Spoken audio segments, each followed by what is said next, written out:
guys in their assigned seats for another year.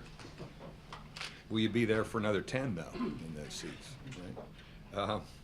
It's interesting getting started this year. We've seen our guys a little bit. With the new rule in the summer, we had about 6 or 7 practices, and about 3 or 4 of them already before tomorrow. So you've kind of got a little better feel for your guys. But certainly the first day is a day you're excited about, and I think our team is really looking forward to being coached every day instead of maybe one day a week with the 2 hours a week. Again, when you start with the experience we have coming back, that is a great place to start in college basketball, and I know the staff and I are very excited to work with this group. Questions? Mike, can you just talk about with that experience back, what you think this group is capable of doing? Well, we talked about when we came back from the Xavier loss in the NCAA tournament. When we got back the next day, we talked about chasing a regular season championship in the Big East. With the draw that we have in league play, that's going to be a heck of a challenge. Louisville twice, Cincy twice, St. John's twice, who we play on the road. But I think since we've been pretty darn close to that and been in the mix before, it's a realistic thing that we've talked about through the spring and the summer, and that's kind of where we've ended it. Regular season, try to do that. So I think I've got really good leadership. You got Scott Martin, who's been around a long time. Jack Cooley, I think, is going to blossom into a captain that I never expected. Just watching him in the preseason in the summer, he's going to be better than I ever imagined as a leader. He's already been better than we thought as a player. And Garrick Sherman's an older guy. Eric Atkins, those guys have been around. So they set a pretty good tone. When you have an older team, they want to practice 3 days and then they want to play Big East games. So keeping our practice plan fresh and changing the routine, I think, is going to be a key with this group. You mentioned older team doesn't get much older than Martin, huh? Doesn't get much older than Martin. I tried to make a difference, I talked to them after their conditioning test Tuesday. We're older, we're experienced, and let's compare to 2 years ago when we had Ben and that group. And the difference, because there have been some parallels made with experience, but there's a big difference in that I thought that team 30 minutes into the first practice was a finished product. And it was a really good product because it was very consistent all the way through and got a number 2 seed. This group, where it's experienced, I really believe can improve, and they really believe they can improve. We got a Garrick Sherman we're working into the mix. We've got 2 freshmen we feel are going to be a big part of things. We've got young guards who are becoming old guards. We got Connaughton, who's going in from a freshman, sophomore. So I just wanted to make that difference. Even though we're experienced, there's still work to be done, and we can get better. And I think it's important for this group to understand that. Mike, given what you have coming back, what is it about the makeup of this team that allows you to believe you can handle all the expectations that are going to be coming your way, whether it's Big East, whether it's NCAA tournament? I talked to them about expectations, and tomorrow, a phrase I used on Tuesday, and I'll put it up in their lockers tomorrow, is work to deliver. Work to deliver on those expectations. But those expectations are our expectations. I said, let's talk about our expectations. There's going to be all kinds thrown out there, and there already has been in the preseason, and God, we're honored some of the things people said about us, but we lost in the first round of the NCAA tournament. We didn't get to the Big East championship game. We didn't win a regular season. So what are our expectations in our room? And I think that's going to be very much a key for me to keep talking about that, and our leadership to keep talking about that. As I mentioned earlier, starting with trying to chase down a regular season title is a good initial thing for us, period. Let's start with that. Sometime last March, you mentioned, I think after you had exceeded expectations, everyone's expectations, your concern coming into this year was, can you hunt it together again? Chase it together again. I said it at the banquet. Kept that on the board. I think for me, those are the things that keeps me up at night. We've been so good, I think, over 12 years, pretty darn consistent at playing together and chasing it together. And a lot of that has been the really strong leadership I've had. But last year, we were so scared we were going to be really bad after November and early December that we really did chase it together. Now, a few deposits have been put in the bank. Some guys have been talked about individually. Will we still do that? And I think that's something I will have to stay after them about. Again, with the senior leadership that I have, I feel very good that that message will be supported when I'm not around. Specifically, what areas, Mike, do you need to improve upon from last year? You know, I think starting with our guards, I think for them to be more consistent and even more confident. I've said this before. Our young guards played older than they were in the regular season to get us the bid. In the postseason, they kind of played their age again. And I think both of them have a little chip on their shoulder to want to, kind of get off to a good start because they weren't happy with the postseason. So I look for them to be even more confident and more explosive and more attacking with things. Scott Martin's going to be Scott Martin. That's going to be given. Does Jack Cooley pick up where he left off? We want to keep him thinking he can get better. Garrick Sherman, how do we work with him? How is he used? That's playing two big guys. It's something we've looked at in these practices. I think I'm always concerned defensively. Can we be a good, solid defensive team? We became that last year. Can we continue to know that that's important? And again, I'm always concerned about our offensive efficiency, which has been excellent, through the roof, whether we're playing fast or slow, that we're, as I told them in the first practice this summer, you can really boil it down to 2 points when it comes to how we play offensively. Don't turn the darn thing over and get a good shot every time. And they will hear that a bunch over these next 3 days. Our freshmen have probably heard it so much they're tired of hearing my voice. But, so continued offensive efficiency, because in a way that's been our best defense sometimes. Whether we're playing fast or slow, I think we can play really quick with this group. But I love the fact that we know how to change gears, because this group has done that as well. Last year you guys had the benefit of getting to kind of fly under the radar for a little bit in the early part of the season and work some kinks out without too much scrutiny. There will certainly be a lot of eyeballs on you right from the get-go this year. Do you handle a team any differently with that dynamic? I think you want to keep guys loose and going for it, playing to win still, and not playing not to lose. And I think that comes from me and my demeanor with them, and our captains too. We're going to make some mistakes. We're not going undefeated, not with this schedule. But I think, I want them to, the other phrase I used with them on Tuesday was to enjoy the journey. Tomorrow starts a 5-month journey. That's the amazing thing about a basketball season. I mean, it's over 5 months we're together, and to enjoy the journey and to understand it's a long one, and, we're going to have fun with it when we can and business-like. But you got to be going for it and playing loose, even though maybe expectations are preseason. That's why I've tried to keep the expectations our expectations. Where did you see Jack last year really make that jump? Early in league play, and maybe at Louisville. Didn't he play the whole game at Louisville with the 2 overtimes? He played almost the whole game, I think, if not. And, he was a guy we were worried about minutes and fatigue. But in that game, he was such a physical force and part of a big win and made big plays for us that I thought that was the game where he really started to believe and get confident. Again, as I've said about him, I thought last year, because he was going to start, there was no magic wand. All of a sudden, Jack, you're starting. All of a sudden, to Jack, hey, basketball's important 7 days a week, not every other day, and video games in between. He's really become a focused guy. He went out to that Adidas camp this summer in August, and he was a leading rebounder there. And just hearing him talk about him, I just wanted to get him talking about him being serious. What I meant earlier about being a good captain, he's talking about our group too. And again, I'm shocked and so pleased to see the maturity of this guy, that he can help teammates now. His teammates were down on him as a young guy, because there's days he didn't want to do it, and there was days he got tired, and now his teammates really respect him. And so when he says something to Jaron or Eric or Pat or Garrick or the freshmen, they're going to listen to him. And I never thought we'd get to that point. That was not a goal. I just wanted him serious about him. We'll have somebody else take care of that other stuff. So I'm thrilled about the jumps he's made, and he's going in really hungry. Mike, what was Garrick's role in Jack's improvement last year?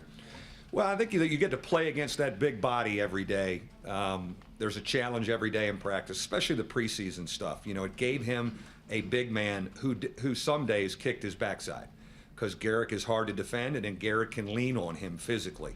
I think they're really pleased that they're going to play together probably half of practice tomorrow instead of beating on each other. But just that he had to come every day and deliver, and it wasn't a 6'8", 210-pound freshman he was playing against in practice.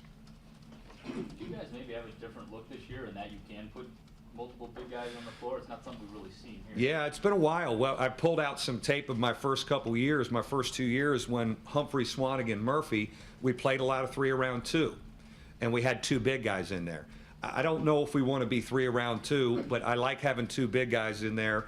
And I think our big guys, whoever they are, whether it's, you know, Garrick, Jack, Tom, or Zach, one thing that's helped us with our efficiency is our big guys are good with the ball.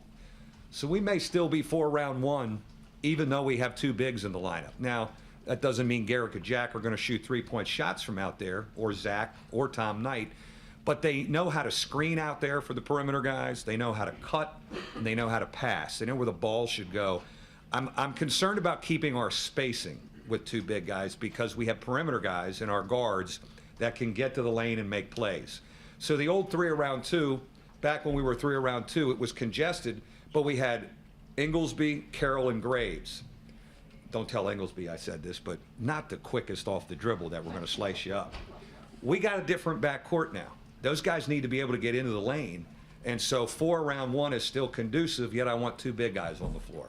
You've got a pretty deep team, and yet 5 starters back. How do you divide all the minutes when you only got 1 ball and Well, 40 minutes? I think it's fair to say 6, I've mentioned like we almost have 6 starters in Sherman, and Tom Knight gives you 6.5, because we're very pleased with what he did at the end of last year for us. He gave us a great lift. Heck, he got us back in the Xavier game with some of the plays he made.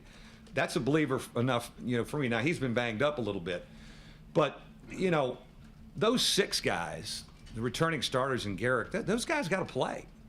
And then it's a matter of who can pick up what's left. Again, I've talked about Tom Knight and how I feel about him, but I am very excited because I've seen 8 practices with Zach August and Cameron Bishot. They will be part of things.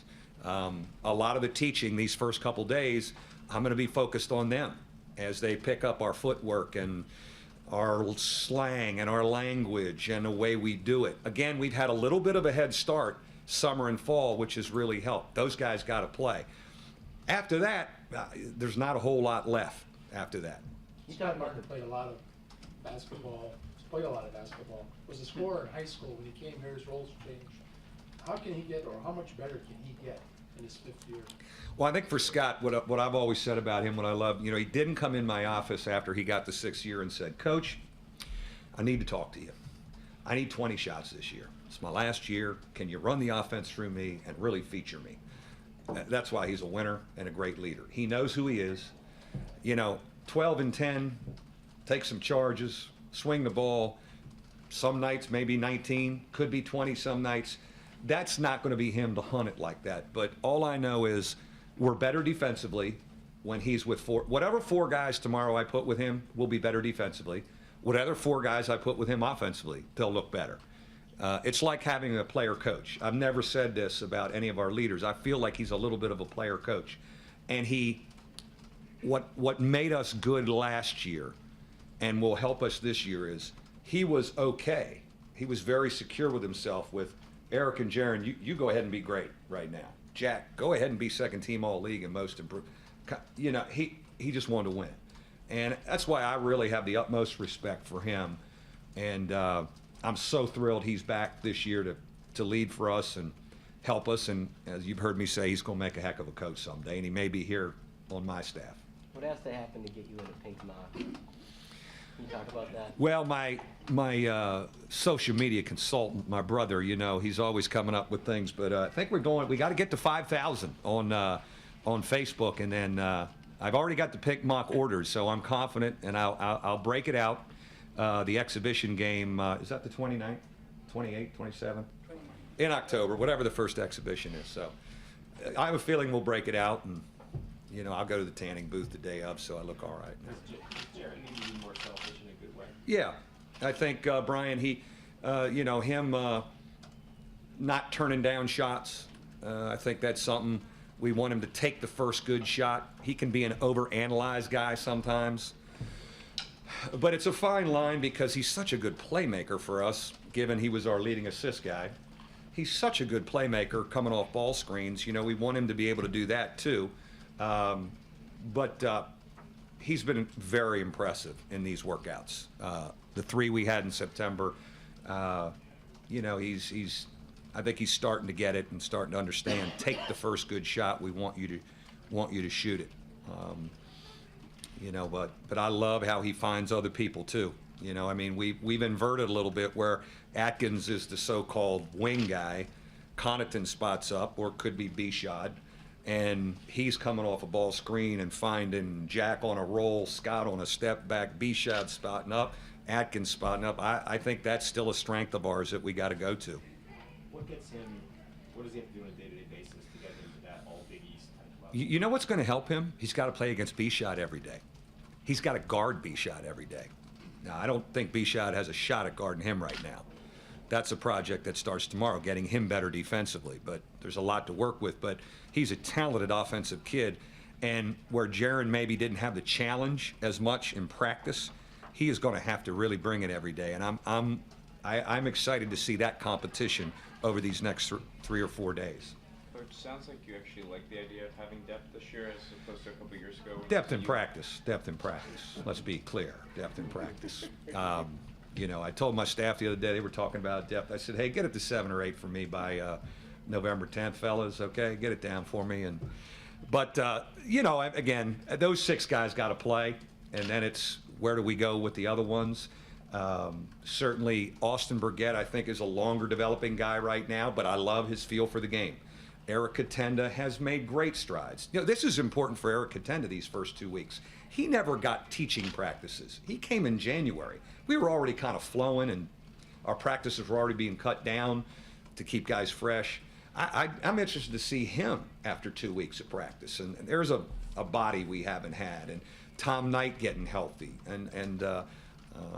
You know, I've talked about, I think it's clear Joey's going to redshirt for us. You know, it's going to be hard for him to be part of our rotation, but I need him to help teach the young guys. And we talked about that in the spring, and I thought he did a great job of it in the summer, helping B-Shot, Burgett, and August.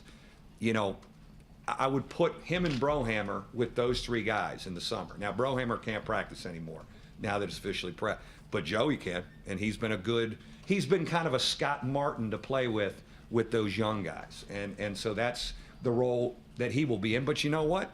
We've had injuries before. You never know about this thing. So I got to keep every ball in the air.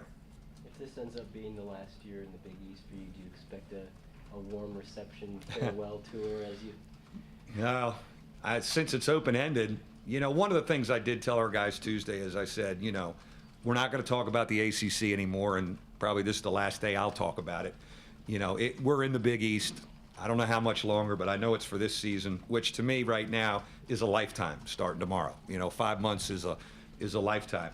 And so we're honored to be in it. I've been honored to coach in it. You know, we never get much of a warm reception on the road. Maybe it's because of who we are, or I don't wear a tie. Who knows? Maybe you should wear the pink mock on the road. You know, the pink mock in Morgantown, but even they're in the Big 12. I think that would really be a statement. But no, we'll wear it one night, October 20th. Then the cause is over. Mike, if B-Shot and August are in the rotation, it sounds like they have a chance. What are they going to give you? We haven't really had a body like August. Plays above the rim, blocks some shots. He gets the balls because of his length that Jack and Garrett can't get to. He's a very good passer. Just trying to slow him down a little bit. He still has the freshman happy feet, but he knows how to play, and we've tried to simplify it. Kind of what we talked to Torin Francis about as a freshman. Rebound and defend. Rebound and defend. And keep it simple. And it's been the same message with him. B-Shot has that knack of finding the basket. He puts it in the hole. He makes bad shots sometimes. He's a talented offensive guy. Lot of improvement needed defensively. But in the 6 or 7 practices, I think he was a hard guy to play with the first couple practices because he's kind of played on his own for this high school team and with his AAU team, and that's what they needed, him to get 40 and kind of shoot out of double teams. He's been easier to play with, and that's what I talked to him about. I said, you got to be easier to play with. You got other good players. He's understand to just reverse the ball and cut sometimes. Instead of when he gets it back, he's got to go. And I think our older guys have put a lot of peer pressure on him to, hey, my man, this is how we play here. And again, that's when you have pretty good senior leadership to help with that. But we got to have him involved. He's important to us. Doing things we dream about doing, he's important. Mike, do you remember a time when you had this kind of depth, or have you had this kind of depth? Yeah, I don't know if we've had this many bodies. I mean, we're impressive physically. I'll tell you the one thing I noticed when we have them, we're big. I mean, you know what? When we did tell, and make sure this gets to Jack Swarbrick, when we're in the pit, it really looks small with all these big bodies. So we need more room, right? But seriously, we're big. I mean, we're really big, and you know, it's a good place to start. But we move good with size, and you know, Eric Atkins, I think, is the only guy that can't dunk, so they tease him. I love our size, and we know how to play, and we got a lot of different bodies to run in and out of there, and you know, we're going to need them all over 5 months. This thing is. It never goes according to plan. That's why I throw all the preseason plans. I do 1 practice plan a day. I used to do a first week. I do 1, and then because I come back and go, okay, that I didn't expect that. Let's work on this, or let's try this lineup. Coach, is it important to pace yourself? It seems like the expectation is not just to get to the big dance or not to get to New York, but to actually do big things after that. Yeah, you know, I think we understand how to. I've gotten better at pacing myself as a veteran coach. So that's the first thing that has to happen. And I think with that, I've learned how to pace our guys. Again, with some older guys that are really kind of in game shape already and are kind of hungry for games, that's where we have to keep the practice plan fresh and do different things and look at different things. And you know, when we do split up the groups and we don't have, let's say, the top 5 or 6 playing against the next 6, there's where the competition in practice is exciting. We can really get a lot. In the first half of practice, we'll be that tomorrow, split up evenly. So Cooley and Garrick are going to be banging, and Jaron and Eric and B-Shot, and you know, those are good things that we can do early. But I think we've always been smart about when we get into January and February, and we have a lot of those. We have 4 Saturday Mondays.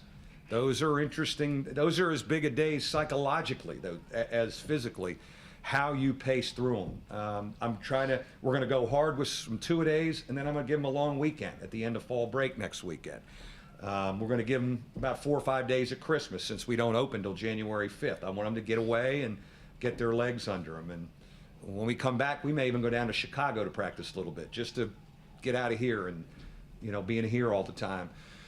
So I think there's things I've got to keep in mind, but I've gotten better at that as an older coach. So it sounds like there's a luxury also to have some depth, to have that threat that if you're not bringing it, then we've got somebody. Oh, yeah, On yeah. the flip side, you can take somebody and rest them just Yeah. because you want to. Yeah, there's no question that I think we've that's already helped in our summer workouts. You know, I think we had a practice June 24th, and then they were with us another 5 or 6 weeks in summer school. Well, when the guys are seeing the young guys were impressive, and I include all 3 of them, and Katenda, they're like, ooh, this is different. I'm looking over my shoulder a little bit, which is good stuff. Mike, how much fun is this still for you in terms of just now how many years you've been here? Yeah. How much you still just enjoy with this group? You know, I tell you what helped me this summer, being able to teach and coach with that new rule. I used to really wonder at times, you know, how long can you really do it when all you did was recruiting in the summer and the off season, and you didn't get to work with your guys. I mean, it helped me to be in teaching and coaching. And then once we get back in the school year and you can be around them more, that's when my energy level really starts flowing. And about 2 weeks out, you know, I start getting into my routine of coming into the office and the practice plan and thinking about the team. You know, I feel I've got great energy. You know, I'm excited with the momentum of our program. I feel we can break some barriers that we've had maybe and do things we've never done before. Certainly the conference stuff coming up is like a new challenge. It's really, I think I've said to a few of you, it's like taking a new coaching job without leaving. Or as somebody said the other day, you finally took an ACC job, which is a pretty good line, quite frankly. But you know, I'm confident in our system. I'm confident in our program. I love the staff. You've heard me talk about the teachers I have on the staff. We've got a good thing going right now, and so it'll be neat to get started tomorrow. I will be happy when the traffic of football clears out, because Sunday probably will be my best practice, because there'll be people all over the place these first 2 days and recruiting, and that's all part of it. Sunday, Monday, Tuesday, I'm really looking forward to when it gets a little quieter and we get into our kind of routine and get the blinders on. Did you have to give up your parking spot for Corso or anything? I haven't checked, not yet. I haven't. I know we got everybody coming in, don't we? We've got the whole crew. But what a great weekend! I mean, hey, you know, you've heard me say it. The energy that football's generating. We can ride off of that.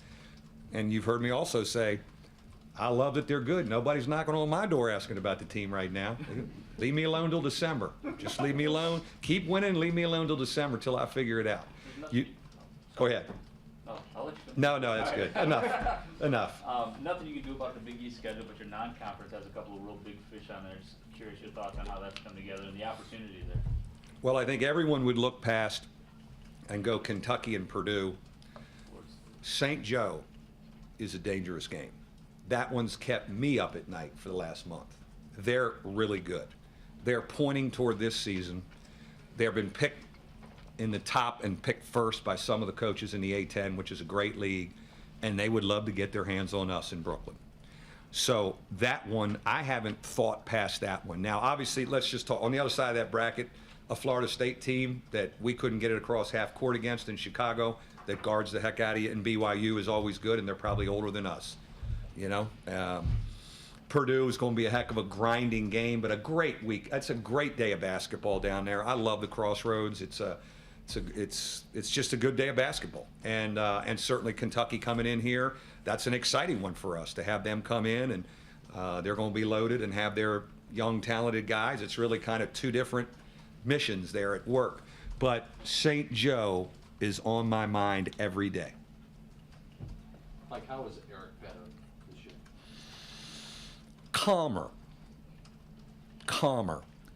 after a mistake. I thought his first 2 years, and I haven't seen it when the lights are on and the crowd's yelling, but in practice even, when he'd make a mistake or a turnover, he'd look at me. And I kind of got him and said, don't look at me. You know, don't believe me, I'll get your attention if, you know, I need to. Don't look at me. And I think he's been better at just calmer, going on to the next play when he makes a mistake or a turnover. Now, he doesn't make many of them, so when he does make a turnover, I think he used to get distracted. He has been so steady. I really respect where his head is right now. He just runs our team, and sometimes it's probably boring how efficient he is, and I just want to make sure we keep rewarding him and identifying to his teammates what he does, because he's kind of there every day delivering the thing and making good decisions. The last time you had such outside expectations and interest and everything was 2008.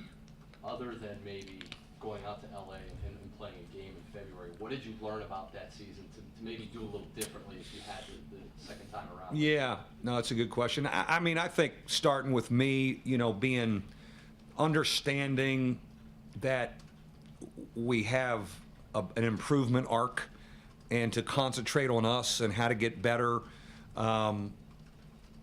keeping them loose and keeping them enjoying the journey. That's kind of how I came up with those phrases when I went back and thought through my mindset then. God, please tell me there's not 3 number 1 seeds in our league that we repeat like we did that year, but there could be a couple. You know, I think probably I'm more equipped to handle it then. And again, it's, as I told him, I said, you know, God, I've seen us pick 17, I've seen us pick 30. What people, I've seen all kinds of different expectations. Our expectations for us and what we talk about, I think, has got to be the focus, and keeping that in-house, and because we ain't going undefeated. Mike, like Tom's question about Eric, would you foresee a scenario where he's averaging 30 minutes a game, or is that something you'd like to tamp down? Oh, I think he's got to be able to play long minutes for us, but maybe not 38. Let's see how that goes. You know, when B-Shot comes in, what has he given us? Can we flip Grant up there more and get him down? But my goal isn't to get him down minutes, just to get him down minutes. If we're efficient without him, we'll do it. I'm not worried about his conditioning or his fatigue. It would be, oh, we can play this way, and it's a little different, and it helps us. Not necessarily to, rest him all the time. The one thing about if I take him out, it's not necessarily to rest him. Sometimes he can recalibrate a little bit on the bench. Just sit there and watch for a couple minutes. And that would be maybe a reason. One of the assistants brought that up, and I thought that was a great point. But, it's easy to say that now, and when the heat's on and my man isn't turning it over and he's getting it in stuff, hard to take that QB out. Is it going to be difficult maybe you just haven't seen enough contender, but is it going to be tough for him to really do much of anything this year, given where he's kind of come from? Yeah, from what I've seen, Brian, my approach with him, and I've told him this, is you need another year of just practicing with us. I want all the pressure off him I got to play, am I going to play? No, you just need a year of practicing with us and playing against the key guys. Now, if something changes and, he jumps up there and we have injuries, but right now it's hard to get him on the floor, and that's okay. I think that's best for him. I just want to be really patient with him. How long is he eligible for? He is eligible after exams, so he'd be eligible for the Big East season. January Yeah, against- and we wouldn't redshirt or get him. We're not thinking of Right. getting another year back. I mean, when he starts playing, he starts playing. His clock's kind of started, but he wouldn't be eligible till whatever that first game would be after exams. You really think the Orioles are gonna win tonight? I was channeling Earl Weaver all day. I'm trying my best after. We almost canceled media day after what happened last night, but I was talked off the ledge of the Gold Dome this morning, and I'm going to keep pulling for him. It's been a while. Thank you, guys.